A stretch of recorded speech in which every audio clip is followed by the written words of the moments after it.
من شبا نگهبانم تو معدن. از این فرصت بخوام استفاده کنم این دستگاه رو بهتون معرفی کنم. این دستگاه اسمش هست سیمبر. سنگایی که برای نمو و ساختمان شما میبینید از اینجا برش میخوره و میاد تو کارخونه سنگا. جنس این سیم از الماسه.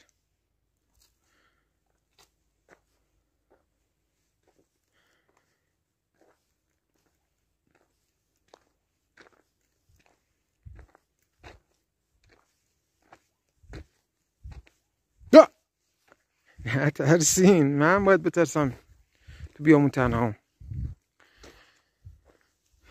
اینم بیل مکانیکیمونه. سنگا رو باش در میاریم و اون سنگایی که پاس سیمبر بود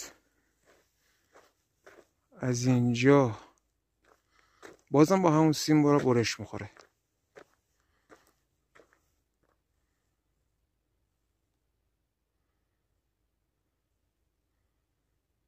اینجا کوه و سنگ مرمریت مشکی داره. ببخشید یه خورده نورمونم کمه، چرا قوه است.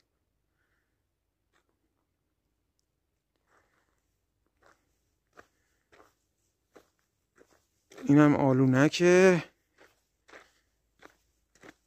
به زبان ما که بهش میگیم بچه ها توش استراحت میکنن روزا که میان تو کار.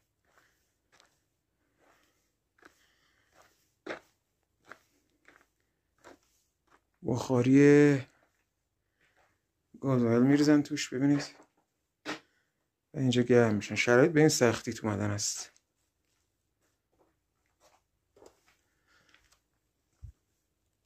اینجا یکی از بچه ها نوشته عمر گران میگذرد، خواهی نخواهی سعی بران کن نرود رو به تباهی.